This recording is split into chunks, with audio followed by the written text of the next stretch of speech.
And what is up, everybody? So today I'm gonna be servicing my loader, man. We're gonna be going ahead and getting these fuel filters today. I'm not gonna change the oil today because I didn't pick up any oil, but we're gonna go ahead and change out these filters right there. 2 air filters up off from there I got. We're gonna change out the 2 cabin filters.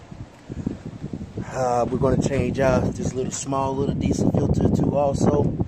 Then we're gonna end up blowing out my nasty cooling system. I mean, it is nasty, man. Look at that. It is nasty. I mean, there's this tons of caked dust on here, man. The other side's the same way. It's even worse. I mean, look how thick that stuff is, man. Look, that is thick, man. So these are all my filters here. So I got first one here, inside cabin filter,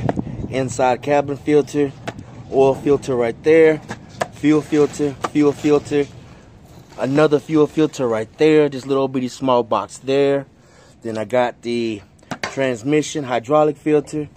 Then that right there is another filter, and then this is another air filter. So both of these right here are both air filters there in the big old boxes. So I gotta get ready to change all that out, man. So let's just go ahead and do it. Oh yeah, by the way, we ain't wearing no gloves neither. No gloves at all. Real men, they don't wear gloves. They get the job done. So in order to get off the fuel filters, we got to take off both of these rings on both sides.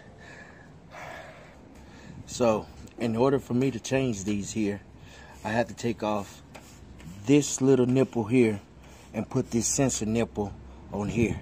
Because this sensor nipple here, it lets me know when there's water in these filters here.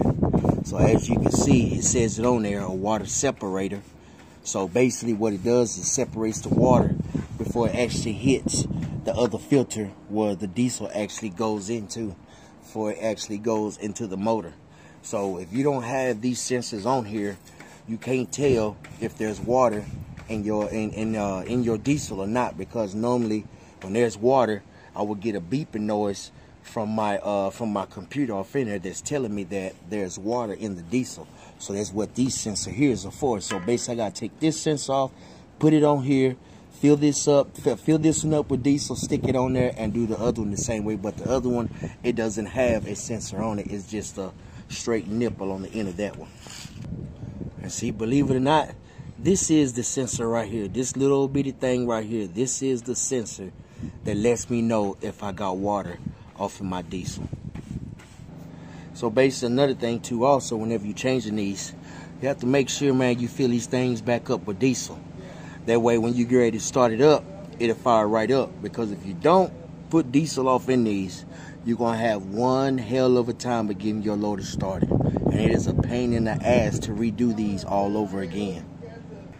So here is the little strainer I got to change out too also. This little bitty thing right here, I got to change it out. Yeah, so basically in order for me to take off this strainer here, I'm going to have to take off these 2 little clamps right here and there. Pull it up, put the bottom one down, stick it back off in there, and clamp it back up. So here are the 2 filters here. And y'all see how dirty this thing is, man. I mean, it is filthy. So it's basically a filter inside of a filter, basically. That's all it really is. And this here is going to be the most nastiest one. Look at all that, man, all that damn dirt. That's all that dirt that's been sucked in. That's been sucked in and everything, so everything can work correctly. But then again, some of that dust end up going off in there inside with my loader too also. So I gotta change the cabin filters too also. So that's basically how it is right there. Basically, you know what I'm saying, this right here normally stay clean, but I would blow it out, but right now I'm kind of running out of time. Yeah, so basically that's how the little one goes off in there. And y'all give me 1 second, just bear with me. And basically this is how and that's how the second one sits up off in there. Then I end up putting my little top back off in there, put my top back on there, lock it in place, And that's already done on that one there. Yeah, so my cabin filters, y'all, they are right up under here. If I could just get this off right quick. So yeah, so here go both of my cabin filters. There go one right there, and the other filter is right there.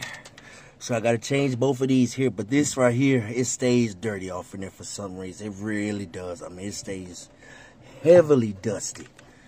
See, part of the AC system is right there behind me. Man, I know so much about my loader, y'all. It's not even funny. Yes, y'all see how filthy these things are, man. Look at all that dirt and dust and hair and everything. Man, this is all caked up off in there.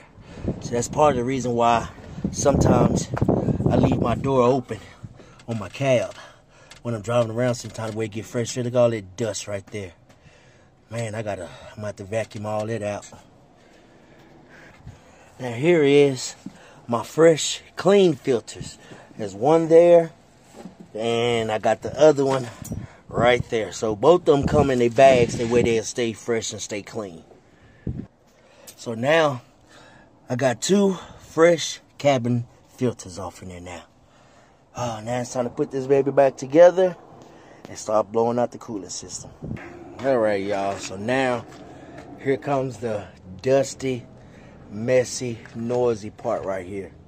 So now I'm about to crank my crusher up, put up on full blast, and start going crazy with this air and try to get out as much dust as I can.